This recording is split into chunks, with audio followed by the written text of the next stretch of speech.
Rideaux des commerces baissés, trains annulés, avions cloués au sol, raffineries et routes bloquées. Voilà ce qui se décide en France. Pour les syndicats, il s'agit en fait de mettre à genoux l'économie française pour faire plier le gouvernement. Avec les formes que vous avez décidées, avec des arrêts de travail, des débrayages partout dans les entreprises et les services. Philippe Martinez, le patron de la CGT. Partout, il faut que le travail s'arrête sous les formes que vous aurez décidées avec vos collègues. Et je vous l'assure, on est proche de la victoire. Alors, concluons l'essai. Et on va gagner, merci.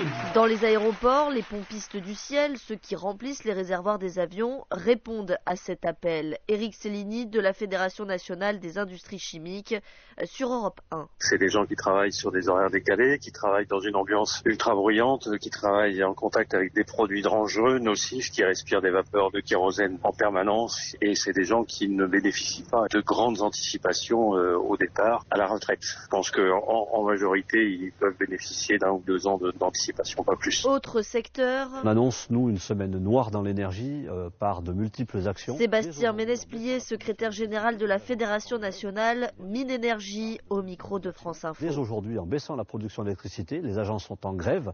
On veut véritablement montrer à nos entreprises, mais aussi à ce gouvernement et les sénateurs qui auront voté. Les Français vont voir leur quotidien bousculé cette semaine.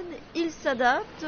C'est le cas dans les stations essence, par exemple. Je fais le plein dans la voiture, juste par précaution. Voilà, on anticipe un peu. Dans les transports, ça risque d'être également très compliqué pour cette mère de famille interrogée par BFM TV. Je ne suis pas véhiculée et que vu que j'habite en centre-ville, je fais tout avec les transports.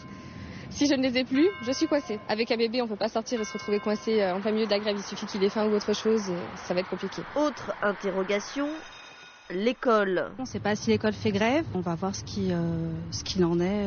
Certains optent pour le télétravail, mais tout le monde n'y a pas droit. Gwendoline est auxiliaire de vie dans un EHPAD. Mon travail, en fait, là, ce jour-là ne me le permet pas parce qu'on va fêter les anniversaires des résidents. De son côté, le gouvernement appelle ces derniers jours à ne pas bloquer le pays. Olivier Véran, le porte-parole. Vu les enjeux qui sont devant nous, c'est pas le moment de paralyser le pays. Et je crois que les Français, ils aspirent légitimement à emmener leurs enfants à l'école, à aller pouvoir prendre leur travail, faire leurs courses, aller se soigner. Pendant ce temps-là, le texte, la réforme des retraites, est toujours à l'étude au Sénat. À Paris, Magali Homo pour Média 1.